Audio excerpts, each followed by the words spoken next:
Fools. Welcome back to another Formula Fools podcast. And obviously by another, I mean, it's been a week and plus 2.5 months. Yes. Maybe 3. Yeah, a few weeks. Yeah, it's fine. It's still another episode. Yeah, exactly. I just made it sound like it was like another episode very soon after the last one. That's not the case. No. It's Lee's fault. Lee's in the room as well from We Got the Chocolates. It's his fault. I'm David, your guide through the twists and turns. And with me, as always, is Skin. Didn't write an intro for you because I forgot that's what I was supposed to do out of practice. That's all right. I like it this way. You are Skin, though. I am. Yeah. That's me. How's the baby coming along? Baby's growing. Yep. I've got a baby on the way. It's I think we mentioned it in the last episode or the episode before. Yeah, cool. Yeah. Well, everyone she's knows. Still going well. She's kicking. Yeah. Not quite due yet. I think we're 33 weeks. So yeah, you sneaking up on us. You bought her a go-kart and things already though, yeah? Haven't done that yet. Oh, you need to. That's priority number 1 after today, okay? Yeah, okay. All right. Sounds like a plan.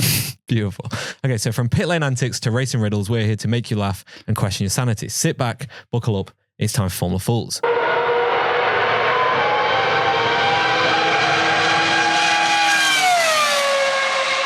I know you've missed that, Skin. Yeah. That's the... I also have... that one's still going. Great. I've also got this one. Because I know how much you absolutely loved that one for the first 5 episodes. Yeah. And then you told me to bin it. Yeah, that's good stuff. Well, it's back though. Great. Thank you, mate. Okay, you've got some questions. Obviously, we've missed quite a lot. So we're gonna recap the last 5 races, which is Azerbaijan, Singapore, USA, Texas, Mexico, and Brazil. But first, you've got a few questions to just get you up to speed. Yeah, pretty much. In the 5 weeks that we've missed, I've done a poor job of following the F1, mainly because you haven't been grilling me about it every single day, which you used to do. So I feel a bit behind. So what's been happening? Quite a bit. Yeah? Yeah. Okay. Well, I mean, obviously Williams dominating. They're going to win the championship this year. Don't know if you heard, but yeah, it's just how we roll. Okay. All right. See, I knew you would going to say that. And I had a look at Williams. They had one race where they looked okay. Yep. And then they had, I think, 3 DNFs in the last 5 races. Yeah. Look, it's not the best, but that's just Williams for you. Yes. We don't look at the DNFs. We look at the positives. Oh, okay. You look at the one race where they were. Well, Skin, there's other positives to come from it. Okay. I've listed a few. Don't you worry. Okay. We'll get to them later. All right. I look forward to it. But outside of Williams, maybe more sort of people competing for the championship. Max looks like he's going to win now, right? Yeah. That's what you were telling me yesterday. Yeah. He's pretty much set. Like it's locked in. I think it's this weekend. If he finishes above Lando at all in the race, he wins. Lando mathematically can't win the championship, and I think it's Lando needs to outscore him by 2 points to keep it mathematically alive. Right, and then in the next 2 races, Lando would have to be like 1 or 2, and Max would have to get 0 points essentially. Yeah. I think he would have to DNF or finish outside of the points in at least 2 races to then take it to the final. Right, it's not going to happen. Okay, gotcha. So what's happened? Because last time I watched a race, it looked like Red Bull forgot how to make cars. Well, yeah, they kind of did for a long time. Okay. Like they won, which race was it that they won? Brazil. And Brazil was the first race that they'd won since Spain. So like it had been a few months since Max had won anything. And yeah, their car just kind of fell off the development. Mercedes, Ferrari, McLaren had all caught them and was like challenging them. But then all of a sudden well, it's not really that Red Bull started to realize how to make cars. Max had probably one of the best drives we've seen in the last 5 years from any driver ever. And Lando has just shit the bed and made some of the worst drives I've ever seen in a title fight. Really? Yeah. Okay. Like he has thrown his championship away basically in the last couple of races. Okay. All right. Yeah. Mainly Brazil. Okay. Well, I look forward to hearing more about that when you tell me about each race. Yeah. I mean, Max also... Yeah, we'll get on to that, but there's a lot of things. Yep, no dramas. And then more generally, what's happening with other drivers? Like Bottas just doesn't have a seat next year. No. I don't understand that. Mm-hmm. And why Ollie Behrman's been racing for Haas. Yep. What's going on with the seats? Yeah, a hell of a lot. So I can't remember I'm sure we covered it, but Jack Doohan has officially signed for Alpine, Alpine, however you want to pronounce it. So he'll be in that seat full time next year, which is great. Aussie, met him a few weeks back. didn't post anything about meeting him on the Fools, I don't think. That's amazing. Yeah, but we met Jack Doohan down on the Gold Coast, did a little run with him. He's very quick. Yeah. You say run with him, you ran behind him. No. Well, I ran with him for 5Ks. And by with him, I mean I was within 5 meters of him. Sure. And then he and I think one of his trainers and another guy who was a genuine athlete, at the 5K mark when I started to shit the bed, they just carried on going. Makes sense. Yeah. And then he ran past me at the 7.5K mark because we like turned around, ran past me and he wasn't even sweating and I was almost dead. Right. Okay. Yeah. So F1 drivers are pretty fit. Yeah, I'd say. Okay. Yeah. I mean, I did run a marathon 2 weeks before, so I was out of practice for a sprint, but yeah. Sure. So yeah, Jack's in. Ollie's obviously got the Haas seat.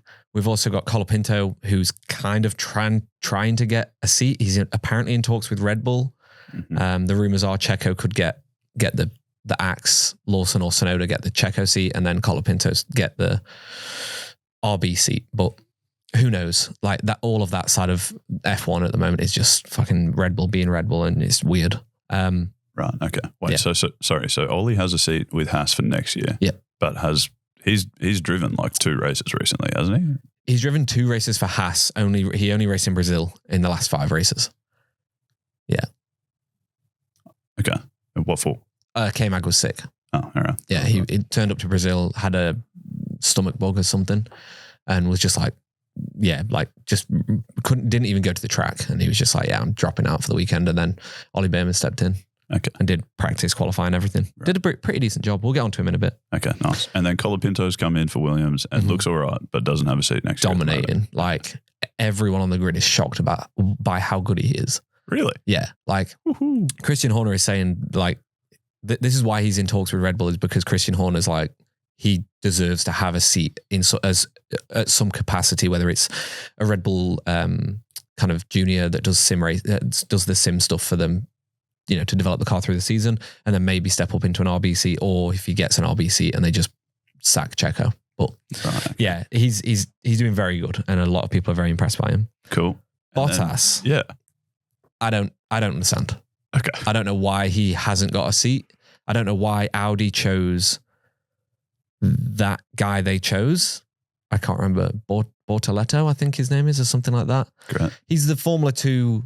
He's like leading the Formula 2 championship at the moment. Probably is going to win the Formula 2 championship. He's looking good, but when you look at Valtteri's capabilities, I don't understand why they're not putting him in the car for the next 2 years and then putting a junior in, after them 2 years. I don't understand it. Okay. Because Bottas was like quite good at Mercedes not that long ago, right? Yeah, he was as in guru. Like, won races and competed in the championship and was good. Yeah. Okay. Dominated. And now he's in a car that's not good and he has 0 points, which looks bad. Looks bad, but I think when you look at some of the... Like, they were never going to get points this season. They were looking shit from the word go. Yeah. But when you look at some of his races, I think America was one of them. He did good. Like, he had some good overtakes, defended really well. Like, his racecraft is still there. I don't understand why he's not been given the opportunity. I think he could be one of the most underrated drivers or undervalued drivers in F1. Like, I think he's genuinely been punted too early, which sucks. But rumors, he could be going to supercars because he loves Australia. I think his wife's Australian. Oh, sweet. So there are rumors that he could be signing with a supercars team for next year. Okay. Well, so that'd be cool. That's something. Yeah. But like, even if it's just for like a Bathurst 1000 or something like that, he would, he's in talks apparently. Danny Rick is the last person we kind of need to touch upon. Lawson has replaced Danny Rick for kind of the second year in a row. When Danny Rick like broke his wrist last year or whatever, Lawson stepped in for him. But this time Danny Rick got the boot, which sucks for Australia. But he wasn't performing. So it's kind of time for him to kind of step aside and let a young driver have a chance. Okay. Brutal. Yeah. All right. Well, that's a nice little top line overview. So what's actually happened in the races? Azerbaijan was the first one we missed, wasn't it? First one we missed was the Azerbaijan Baku Grand Prix. Lando had this was one of his first shockers. He qualified outside the top 10. I think he exited in Q1 starting like P17 or 18 or something like that. So not off to a good start there for Lando. When you've got 8 races left of the championship, you probably need to be qualifying within the top 10 to try and score points. He did do really well and was within the top 10 by lap 8, which around Baku is pretty good because you can usually expect a safety car or a VSC or maybe a red flag because it usually crashes. So yeah, he did really good. He fought his way through the field and was like, okay, well, you fucked up yesterday, but you're kind of making up for it now. Piastri had an amazing drive and was leading into turn 1. Sorry, no, he had an amazing overtake and overtook Charles with a dive bomb down the inside into turn 1. Yeah. That you watched the highlights on it. Yeah. All the commentators, I watched it live on Sky and then watched the highlights last night. All the commentators were like, where the fuck did that come from? That was such a late move. But it was one of Oscar's best overtakes. And I think over these last 5 races, he's really been like a team player.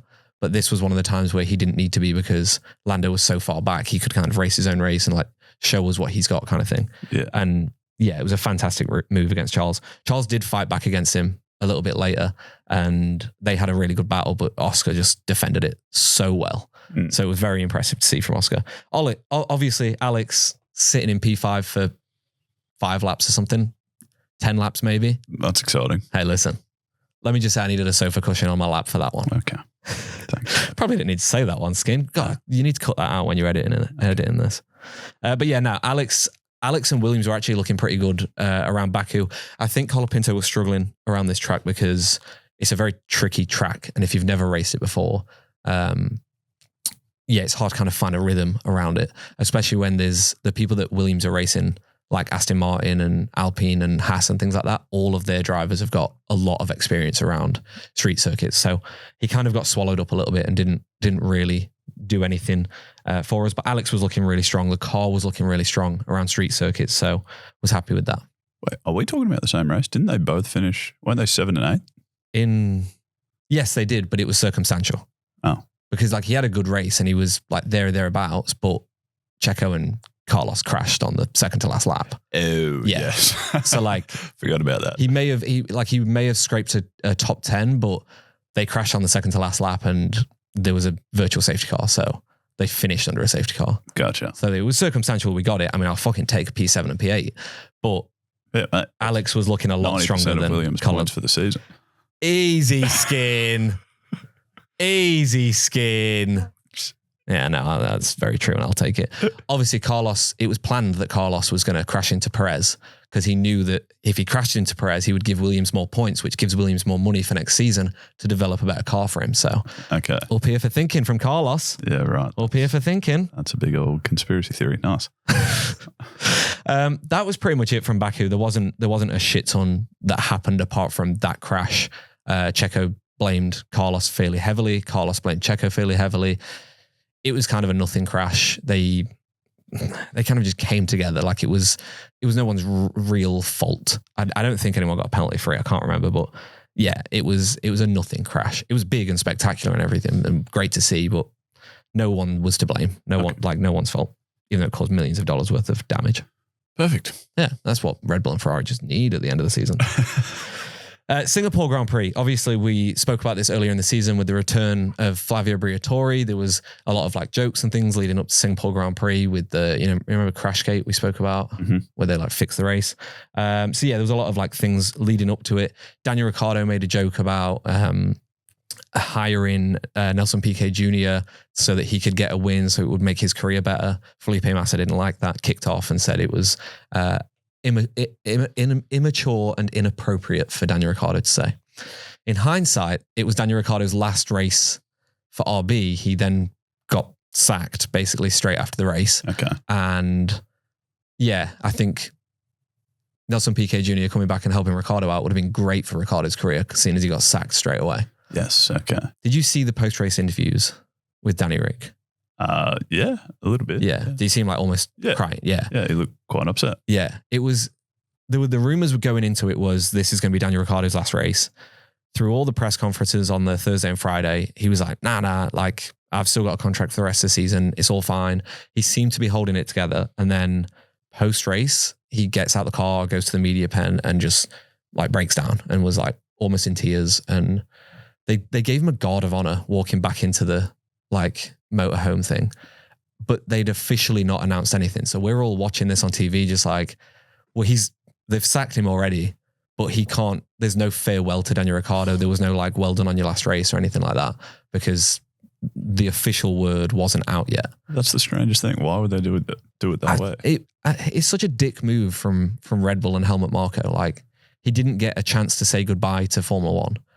And it felt very anticlimactic for a guy that gave so much to the sport. Yeah, right. But yeah, the actual race was fairly boring. I fell asleep during this one and had to watch it the next day because mate, when it's early hours of the morning, you just can't be arsed. Mercedes were looking pretty quick. They qualified really well. And I can't remember if they made it up off the line, but they were P3, P4 very early on and held that for a while. Mm-hmm. Probably one of the strongest races Mercedes had all season, which was fantastic from them. Norris qualified on pole, started the race, kept pole position. Wow. Didn't lose the pole position like he has done all season. So yeah, he actually did pretty good there. Okay. And then he also kept pole position at the end of the race. Yeah, well that's why it was boring because Max never troubled and he dominated basically. There was moments where you kind of thought Max could catch him but no, it was a very good race from Lando. It's just a shame that like usually Singapore will throw something up, but apart from the lap one thing where who was it Oscar or Fernando or someone went wide off the track and rejoined? Apart from that, nothing really happened. Obviously, Colapinto holding P8 for a while.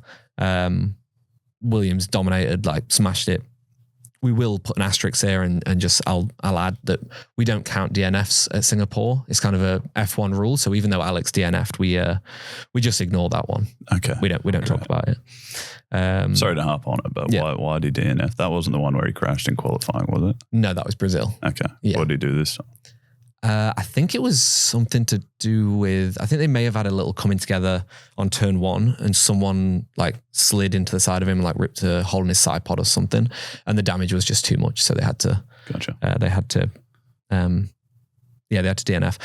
Actually, a funny thing that happened, he turns into turn one and Colapinto was kind of on his inside, but there was Colapinto, another car, and Alex.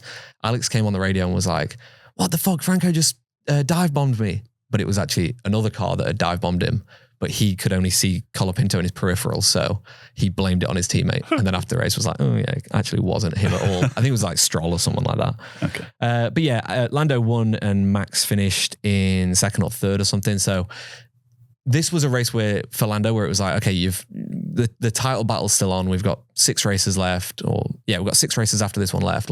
You've closed the gap a little bit. Let's go into USA, fucking dominate and keep the championship alive. Mm-hmm. USA, Texas, Lando gets pole. Mm-hmm. Max is in second. Now, anyone that has watched the Circuit of the Americas, turn one is uphill, it's wide as fuck, and it's a really tight left-hander. The fastest line is to stay on the right-hand side and swoop across. Off the line, you want to defend your inside. So naturally, Lando left the door open so Max could go down his inside. Well done from Lando there. Okay. Max, being the smart old man that he is, he's not old, but the smart racing driver he is, decides to throw one down the inside and then carry on driving until Lando was fully off the track, letting 2 Ferraris go past Lando Norris. Right. Max did that on purpose. 1000% did that on purpose. What do you mean? He pushed Lando off the track so that the Ferraris would get through. Why? Because he ended up ahead of Lando as well. Right, okay. So he pushed Lando onto the dirty part of the track. He didn't care if the Ferraris went through and he didn't win the race. He just knew that if Lando beats him, it gives Lando more of an opportunity to win the championship. Max is playing the smartest game ever. At this point, he would rather not win a race, but still win the championship. Right. So he will... So as long as he beats Lando, it's fine. Yeah, he doesn't care. Yeah. Or if Lando was to beat him, but Lando was in P6, he was in P7, he would do whatever he can to get that result because it's only a 1-point deficit instead of it being a 4-point deficit. Yeah, okay. He's playing the smart game right now. Okay. And that's why he's not won anything since Spain up until Brazil, is because he doesn't care about winning. He will, as we found out later in the US Grand Prix, he will literally push Lando fully off the road in order to just get the victory.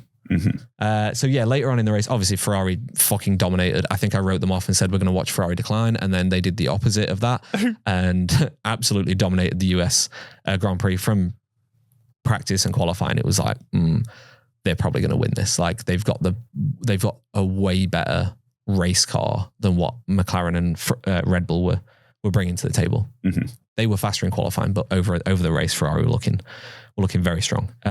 Lando and Max's battle continued later on in the race, and Lando ended up, he kept throwing these like really late dives or like kind of semi-good moves, but not enough to make them stick on Max, or Max would just have enough traction out the corner.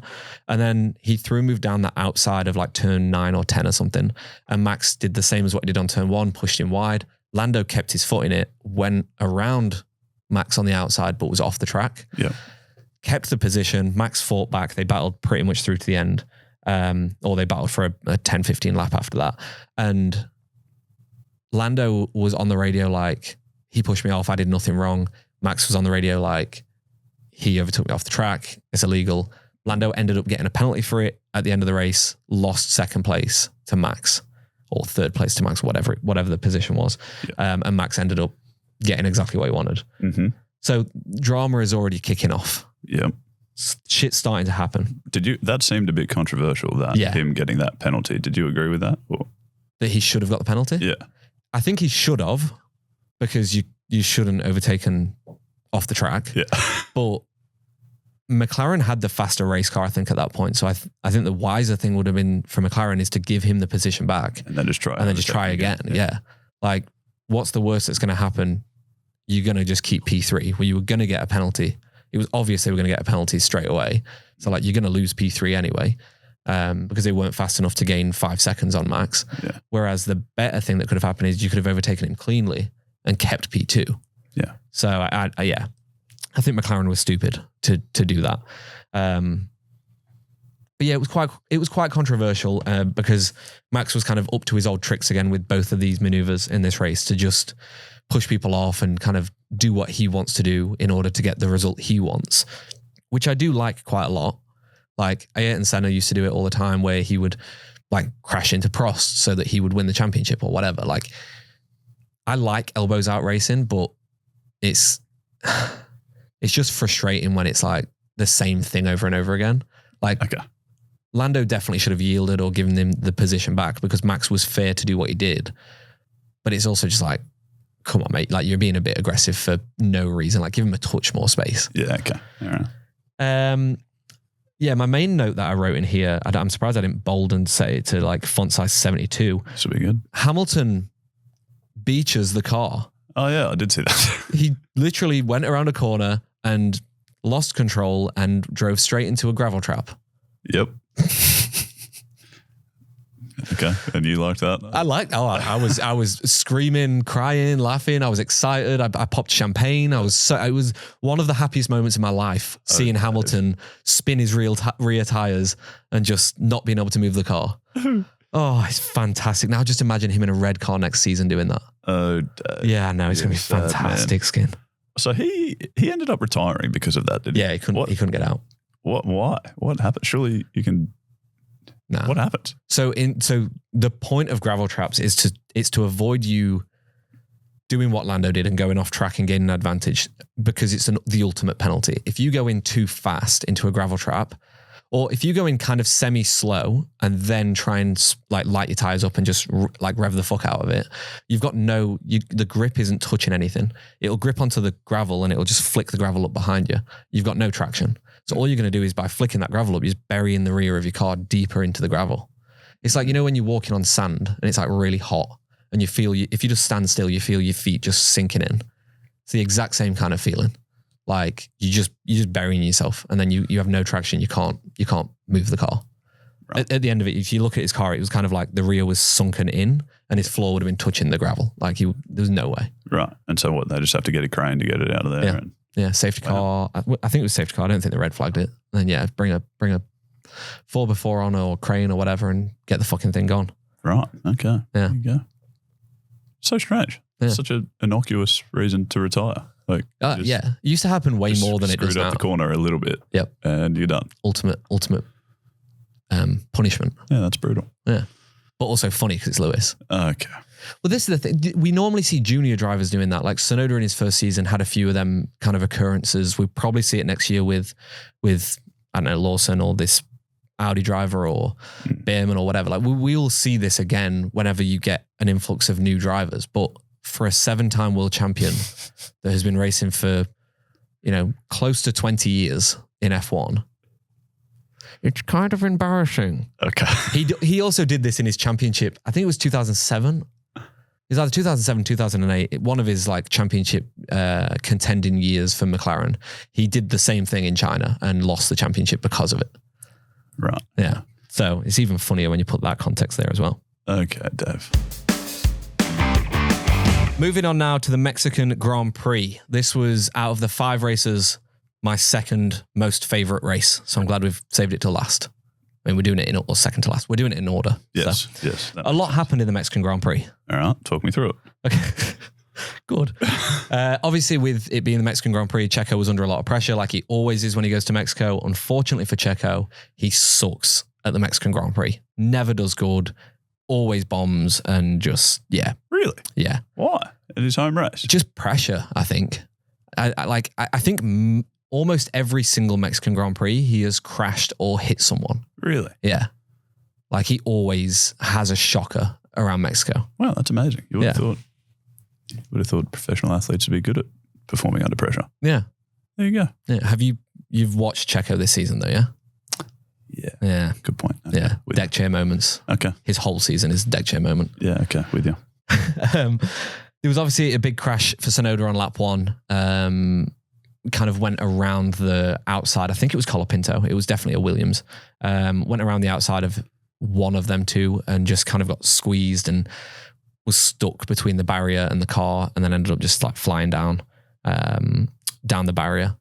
Pretty spectacular crash. Mm-hmm. That's the kind of crash you want to see. No one got hurt and there was a lot of debris everywhere. It's quite fun, that. Okay. Yeah. Do you not like them kind of crashes? No, yeah, I guess you're right. The crash where it looks cool and no one gets hurt, I guess that's the nice end result. Yeah, that's what you want. Yeah, I suppose. Yeah. Yeah, I'm with you. Yeah. You're some sort of sadist. You want them to get hurt. No, I'm more the other way. Like, you don't want them to crash at all. Ideally, you don't crash at all. Nah, you've got to have a couple of crashes. Come on, Skin. Okay, all right. That's what makes it good. It's the only reason I'm watching.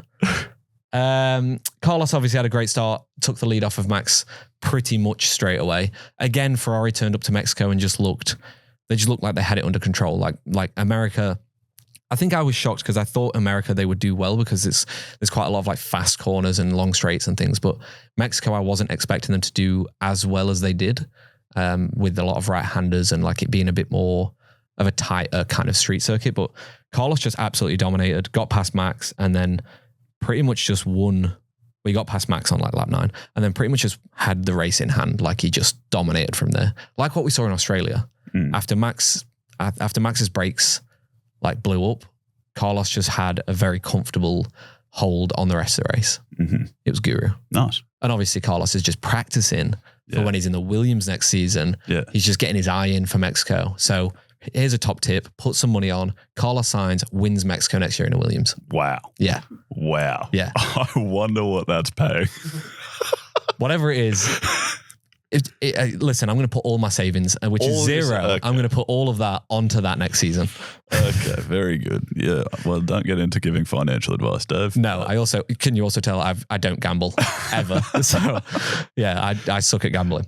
Well, I don't suck. I just don't do it. But yeah, no, he had a great race. And if I'm going to take anything seriously from it, he's looking in good form.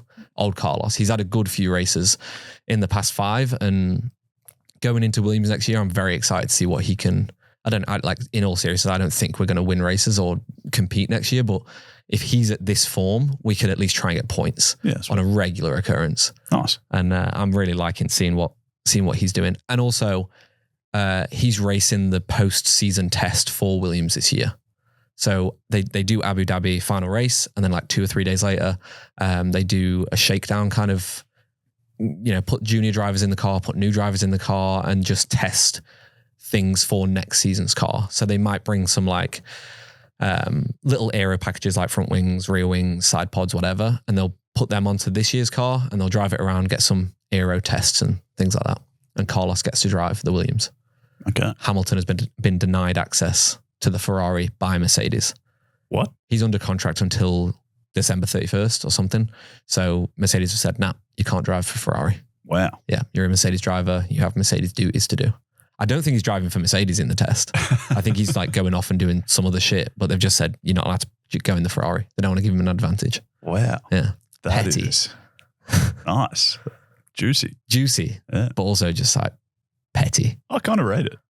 You got to get any little competitive edge you can, surely. That's good. Yeah, no, I'm all for it. But if Mercedes think that like by doing this, they're going to have a lead over Ferrari next year, like I don't know what the actual numbers would be for how much of a lead that could give them, but I doubt it's going to be much.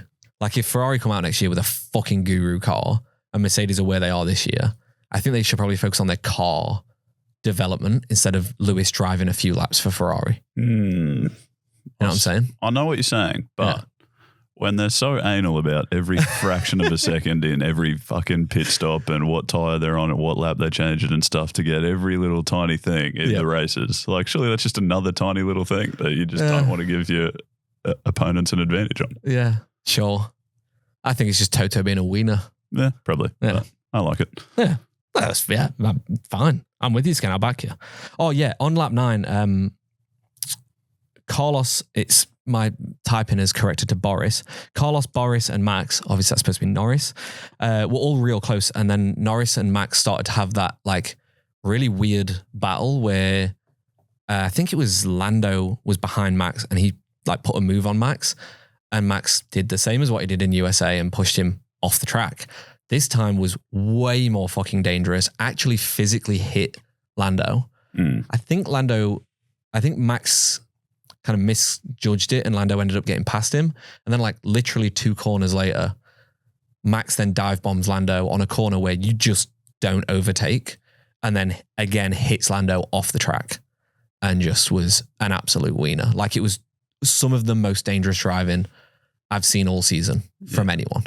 Right, okay. And what would he have been doing? Because he got 2 10-second penalties. Like he had to sit there and do nothing in the pits for 20 seconds. It was like, it was the best. Threw his race away. Yeah. Like, what would his theory have been? Why would he risk that? That was Max Verstappen being angry. Okay. We saw it in 2021 quite a lot with Lewis. I mean, all drivers do this. Lewis did the same thing in 2021 with Max, but he was just getting frustrated with the team.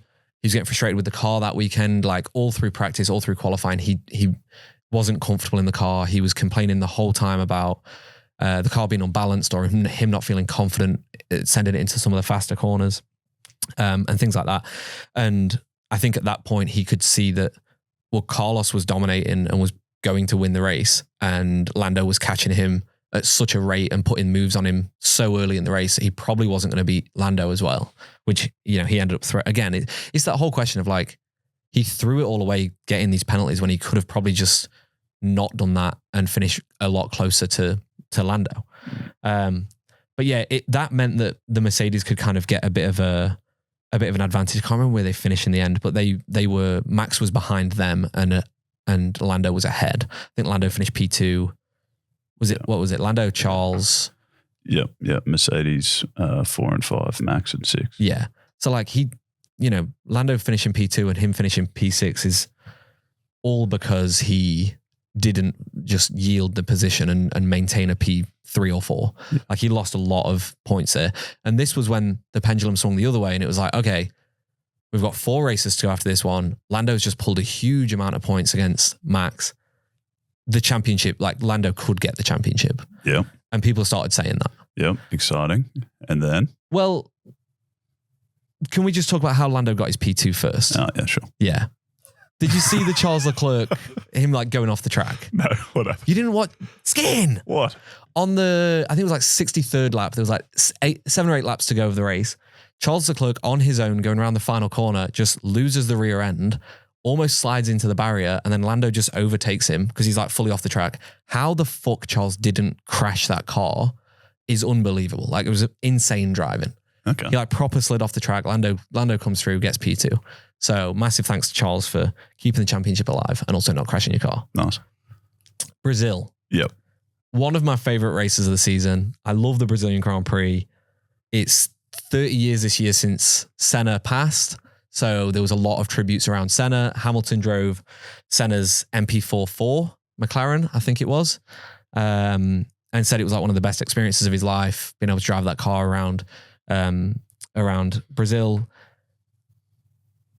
But the thing with Brazil is it's positioned so perfectly in the season that you can always guarantee that the weather is not going to be stable. Either we're going to get rain or it's going to be sunny as hell or it's going to be a mix of the two. Mm-hmm. This year, we had a lot of fucking rain. Yes. Free practice was just like, I think one of them may have been rained off or like red flagged early or something like that.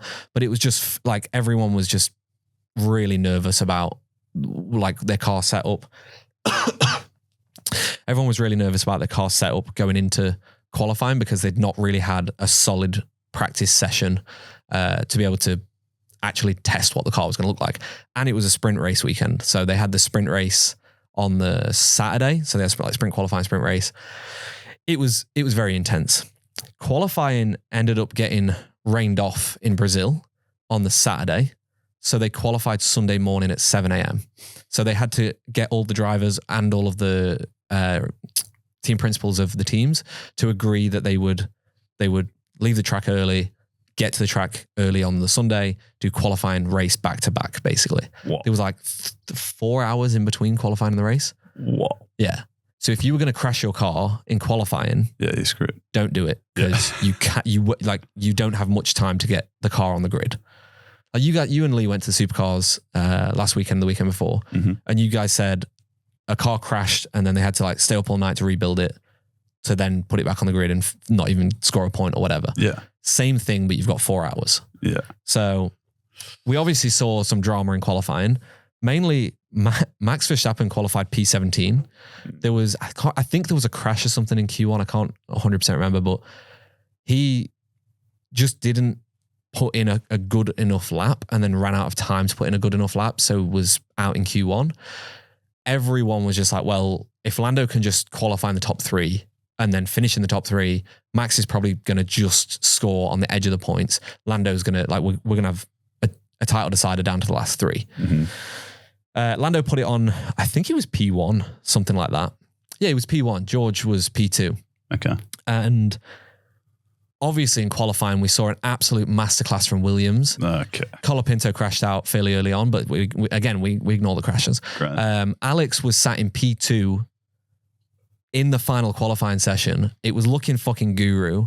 And then, you know what? I forget what happens there, Skin. He crashed. He crashed, yeah. Shit. Yeah, he crashed, wrecked his car, couldn't race because he destroyed his car so badly. Yeah, so your idea of a masterclass in qualifying for Williams is an early crash and a late crash. Yeah, but we sat in P2 for a while, so you know there was a moment where I thought we could qualify in the top three here, and then I saw a red flag pop up and I was like, it popped up for like 5 seconds. I was like, not Alex, not Alex, not Alex, not Alex, not Alex. It cuts to the Williams just like destroyed. Like I've never seen a car so destroyed. I was like, oh, for fuck's sake. So that wasn't great. Good. Yeah. Yeah. So yeah, he couldn't end up racing. They did manage to fix Colapinto's car, put it on the grid. I think we also saw crashes from Stroll, Alonso, George, maybe not George. Lewis. There was like 5 or 6 people that crashed out in qualifying. Right, okay. So they all had to have their cars fixed like super last minute. Okay. They did all get their cars fixed. They all got there apart from Alex. Except for Alex, yeah. Yeah. Okay, so everyone ended up racing. And then, is this the race where Stroll crashed on the formation lap? Yeah. How does that happen? Well, this was the thing. Again, I woke up super, because it was like 2 a.m. start. I woke up and turned the TV on as Stroll was sat in the gravel trap. I was like, the race hasn't started yet. There's like 2 minutes to go until the race starts and you have just beached your car straight away. But the worst bit about it was that he span and wasn't in the gravel trap. And then you know how they do that thing where they'll do like a real quick wheel spin and a donut to like spin the car around. He did that, but like if this is the gravel trap, his car was here next to it. Yeah. And he did it and ended up in the gravel trap instead of just going the other way where there was no gravel. Oh, good. He's a wiener. Okay. Honestly, how he is still in the car, even how his dad even still thinks he deserves a drive is beyond me. Okay. He is, I think it was also at Brazil that during a press conference, he was just sat there just like so just not interested in anything. And Lewis was sat next to him and Lewis just like, I think he took a selfie and then I think he was going to take a selfie with the other drivers, looked at Lance and Lance is just like, looks like he wants to fucking be anywhere else but there. And he like looks at Lance and just like laughs to himself and just puts his phone away. He's like, no, I'm not even going to try. Okay. Lance is just checking out. Right. Okay. But yeah, so that was before the race even got started, which led to an aborted start, which we don't see many of. Nowadays, it's usually only when there's a crash on the start line. I think Brazil the other year, maybe Charles did something similar in the rain like 2 or 3 years ago. And we had to abort the start maybe he got back going. I can't remember, but we'll see aborted starts. There's a few variants of it. With that one, they had to bring a vehicle on track. So they just wanted the drivers to stay on the grid and to let all the mechanics back out to, heat the cars and tires and make sure the cars don't overheat and all that stuff. But with this one, Lando pulled away from the grid, which he wasn't supposed to do. So he just started driving back around because it's supposed to be flashing. The lights will go red, then they'll flash, and then a green light will appear at the bottom to say, go and do one more lap, and then we'll start the race. We'll do another standing start. The green lights never came on. So Lando starts driving around, everyone starts following him.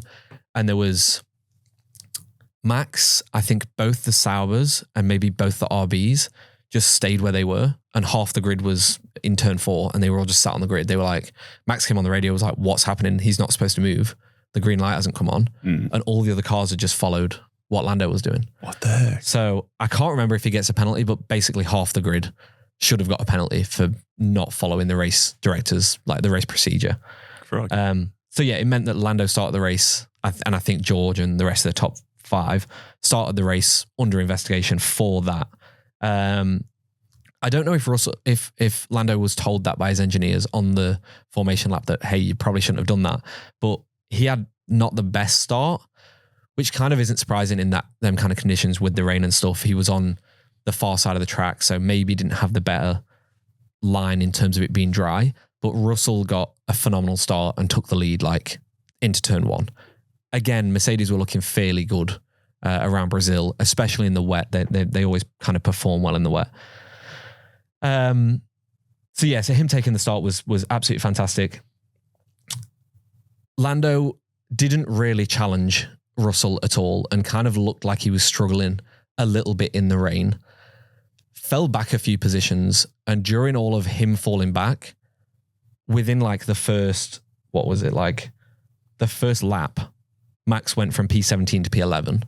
By like lap 8 or something, he was up to P6. And then we had a safety car or a red flag or something, and he was in the top 3 by half distance. And Lando had dropped off. He'd had a couple of things where he'd gone off the track, was down in like P6 or P7 or something like that. Like had fully just deck chaired, and Max had dominated. And this was probably one of Max's best ever race performances. He got comments on social media from Lewis, Fernando, like ex-Formula 1 drivers. Like so many people have said like that's one of the all-time great races from Max. Right. Just like the way he cut through the field and the way that he was just taking different lines to everyone else and just didn't seem bothered by the rain. It was just unreal. Okay. Yeah. And were people was part of the reason he was able to get so far ahead, like were people crashing out in front of him because of the rain, or was he just genuinely overtaking everyone? His first 10 overtakes were all genuine, and then he got a little bit lucky with some pit stops, some safety cars and red flags and things, which kind of got him back, up to the front. But I have no doubt he would have got there anyway. Right. Okay. It was a phenomenal drive. Okay. So toward the end of the race, there were a lot of crashes because of the rain, right? Yeah, people skidded out. The rain got heavier. So there was on 1 or 2 laps, Ollie Behrman and I think maybe Carlos Sainz both skidded off, Charles Leclerc both skidded off at the same corner because it was just, the rain was just so heavy. Right. Behrman actually came on the radio during this race and said to his race engineer said something about like pushing to get a P10 or something. I can't remember what the thing was, but Behrman's reply was something like, "Mate, I'm trying to stay on the track. I don't want to die," because the conditions were just so bad that they were like, even on straights, Lando Norris was reporting that he was aquaplaning on a straight. Crikey. So like, yeah, just losing control of your car like that in a straight line is unreal, let alone turning corners at high speed and then trying to overtake. Okay. So yeah, Max had already done all this great work before people started really skidding out everywhere and going. Well, no, he crashing out. Like I said, he gained a few positions because of people crashing out. Like Hulk went off at turn 1 and kind of, it was a really weird thing. He kind of beached his car, but he was on tarmac. He wasn't in the gravel. So he was kind of like a bit of a dip in the tarmac, and he just got his floor stuck on it, and both of his rear and front tires were suspended in the air. Marshall's ended up pushing him backwards, but you got disqualified because you're not allowed to get outside assistance to finish the race. Okay. But like things like that happened, which brought out safety cars. Colapinto crashed. He must race for a different team at this point because Williams cars don't crash. But yeah, Colapinto crashed, which was a big one, which brought out the big red flag, which that's kind of how Max got the lead of the race. Was he came out, everyone was on fresh tires, but it meant he was a lot closer to the Alpine drivers. Mm-hmm. Alpine. Yes. Holy shit. What happened? Gurus. And by gurus, I mean, I said they weren't going to get a point this season. They ended up finishing on a double podium, so well done to them. Yeah. I don't know. Just rain neutralizes racing so much. This is why Alex was in P2 for that qualifying. It was like the last Williams podium that we got was at Spa. George got a P3 for us. And it was because it was just like this. The rain was horrific. They ended up calling the race off after like 4 laps. Rain just neutralizes your aerodynamics to an extent. You can't push as fast on your engine. You can't like go at full speed. So everyone is kind of a bit more even. Mm-hmm. And Alpine just were in the right place at the right time. Both drivers just kept the head straight and just didn't crash. Didn't crash and just made sure that they were just staying within the racing line and just staying on the driest possible line, and just was very cautious about everything, which was phenomenal to see. Mm. And then after the race, they were like 2 little school kids that had just been given like some lollies or something. Like they just looked like the happiest kids on the planet. Beautiful. It was really nice to see. Right. So that's cool. So they got 2nd and 3rd, but it's not like they've sped up their car a great deal. No. Upgrades or anything. No, like don't expect them to podium again for the rest of the season. Okay, wonderful. It was unless we have a race like that where there's a lot of rain. It was fully circumstantial. Like Alpine have developed the car fairly well over the season, do look better than they did at the beginning, but yeah. Okay. Don't expect much. All right. But that 2nd and 3rd place for them does almost guarantee, I think Haas are like 2 points off of them or something, or 3 points off of them going into the last 3 races. So that's something to watch over the next 3, is the constructors battle between Alpine and Haas, because that position that they gained is worth like $30 or $50 million in prize money, which will go into next year's pot for developing the car and everything. So if Alpine get that, huge amount of money for them. If Haas get that, huge amount of money for them. So that's one to watch. Like keep an eye out for them 2 teams over the next 3 races. Alrighty. Well, that wraps up another lap at Formula Fools. We hope you enjoyed the ride as much as we did. It's now your turn to join in with the Fools family, because we're so active on social media. You may as well go and drop us a follow. Skin, what are our handles? Probably something along the lines of Formula Fools. Yep. Maybe Formula_Fools. Bang. Go Skin. On lots of different socials. Formula_Fools on everything apart from Facebook, where it's Formula Fools. We don't really use Facebook or Twitter, but you could follow us there if you wanted to. Yeah, we'd appreciate it. Yeah. When we get around to posting there, it'll be worthwhile. Sure. You can also drop us a rating and review on Spotify or Apple. Spotify can do comments and things now. Beautiful. Yeah, so drop us a little comment and just say, hey, fools, love the pod, just like last week's drop. It was amazing. Yeah. Hey, fools, put out some more episodes. I mean, you can't rush these things, Skin. Come on. That's true. Yeah, good things take time. We'll tell you who won the championship in February, maybe. Yeah. Thank you for joining us at Formula Fools, where every turn is a chance for a good laugh. We'll see you next time.